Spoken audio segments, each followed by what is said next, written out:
The most corrupt president in United States history continues to embarrass America. He televises his cabinet meetings. He went on for 40 minutes. Nonsensical, made no sense, talking about J.B. Pritzker, restaurants in D.C., all of which are lies. So there were just a couple things that he said that I wanted to bring to everybody's attention, and then we'll get into the humiliation of the cabinet themselves. They get down on their knees and grovel. It is disgusting. It's cringy. I got chills when I watched it. But first, let's listen to Kanks for day 2 talking about being a dictator. He's trying to ease the American people into the idea that him being a dictator is a great idea. People are here. So the line is that I'm a dictator, but I stop crime. So okay, you don't stop crime. If that's the case, I'd rather have a dictator. But I'm not a dictator. I just know how to stop crime.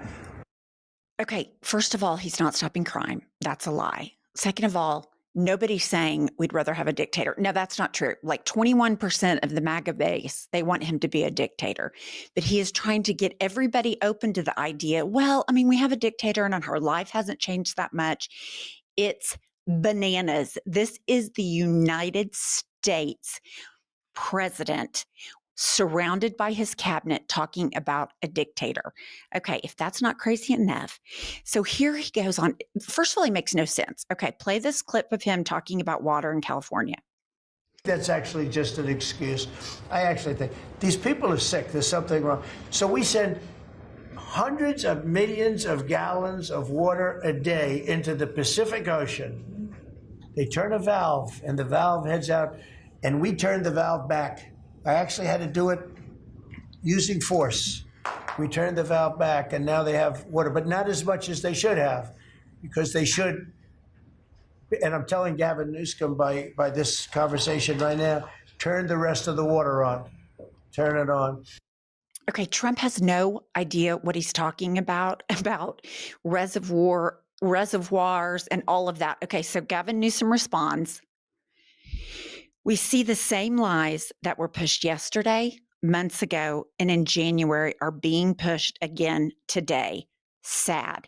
It is sad. It is sad that the American president is this embarrassing. It is sad that the humiliation of his cabinet members to make him feel good about himself, they are debasing themselves, all for this insecure, narcissistic man who's rotting off starting at the feet. Of course, leading us off is Kristi Noem. Kristi? Well, Mr. President, first of all, thank you for the opportunity to work for you. And you committed when you ran for president to make America safe again. And today, the average family and individual that lives in this country is safer than they've been in years because of what you've done. These are lies. Kristi, the reason you're so happy to have this job is because you are the freaking governor of South Dakota. Who gives a flying fuck? And then you're running around on your private jets and your glam team, and you now are getting like all these new fleet of cars, and you're trying to get a new jet. People are not safer. American citizens are being held in concentration camps.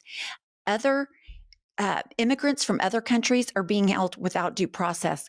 We get reports every day that people are dying in ICE custody. Nobody feels safer, Kristi. Everybody thinks that you suck and you're much better at cosplaying Barbie and nurse and seaman and ICE agent than you are at doing your job, which you are horrible at. And then, of course, no cabinet meeting would be complete without Pam Bondi, which, where are the Epstein files? You didn't give them to the Oversight Committee. You have not released, per a congressional subpoena, the documents that you've wanted to release. All you run around and do is kiss Trump's ass. And then you say this in a cabinet meeting. A big win. El Mayo pled guilty, and he was the co-founder of Sinaloa cartel with El Chapo. And there's even a Narcos Netflix series about these guys. Well, now we know. Are you fucking kidding me, Pam? You can't release the Epstein files, but you can give us all tips about what to watch on Netflix. This is not a reality TV show. You are running the country. You, Pam, need to release the files. You, Pam, need to stop the weaponization of the Justice Department. But this is embarrassing. Why are they not embarrassed? Okay, then here is just an absolute great one from the Secretary of Labor. Haven't stopped by the Department of Labor, Mr. President, I invite you to see your big, beautiful face on a banner in front of the Department of Labor, because you are really the transformational president of the American worker, along with the American flag and President Roosevelt, because we're bringing business and labor together. And I was so honored to unveil that yesterday, and everybody is taking note of that. Yes, we're all taking note that we're living in North Korea, that we're living in a fascist administration where everyone has to kiss his ass, where he has to see a picture of his face. Is this the same president that's firing people at the Federal Reserve because he's running the economy into the ground because of the tariffs and he wants it to be somebody else's fault? So he's illegally firing people, the governor at the Board of Labor. Is this the same president that fired the person in charge of the jobs numbers because he didn't like him? And then Caroline KKK Levitt says, oh, well, we might not release those statistics. I mean, dude, stop. The big, beautiful face. And he sits there and he's preening like some kind of peacock or something. It's gross. The whole thing is gross. It's creepy. And he likes it. And these people just have absolutely zero self-awareness of how embarrassing they are, how humiliating it is for them. These are supposed to be cabinet positions, secretary positions in the United States of America, and they're having to humiliate themselves to lay their lips on the ass of a man that has cankles, that has big bruises on his hands, that makes no sense, that talks about all kinds of things that don't matter. I might remind you, in addition to the Epstein files, what's going on with Russia and Ukraine? He has done fucking nothing. Israel is bombing Gaza, killing journalists, children. 500,000 people are dying because of the famine. What is he doing? Fucking nothing. He's talking about how he's going to reduce the price of drugs 1,500%. They're not paying you to get drugs, you stupid motherfucker. Why is nobody around him any more competent? This is a serious job. President of the United States is a serious job. The people surrounding him should be experts, but they're not.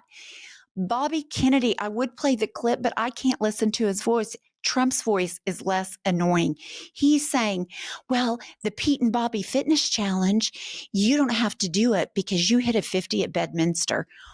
What are you talking about? This man can't walk off an airplane. He can't walk with his feet in alignment. He is not well, and you know it. We see the evidence. So don't sit there and kiss his ass and humiliate yourself. Although I have absolutely nothing more that I enjoy than Robert Kennedy Jr. completely humiliating himself because he is basically responsible for children dying because of all his vaccine bullshit. But okay, here we go. This one came out of left field even for me. Here we go. For all my SEC friends in the room. Thank you for saving college football, by the way. We're all very grateful. The country just feels different. It just feels different. It feels like a dictatorship. It feels like authoritarianism. Trump saved college football. Come again. What has Trump done for college football? I know he's talked about, he's posted on Truth Social. What has he done? Has he put any limits on anything? No. What is she talking about? These are not serious people. These people are incompetent. They humiliate themselves in service of this man. And why isn't he cringed out? Why isn't he just absolutely humiliated and embarrassed with all this superficial flattery?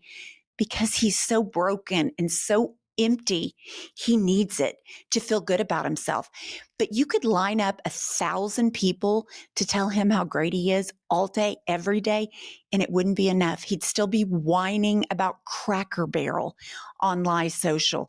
He'd still be picking fights with Gavin Newsom and calling him Newscum like just like a child. He would still be going on and on about how fat JB Pritzker is when he's bigger. Like, I don't understand these people.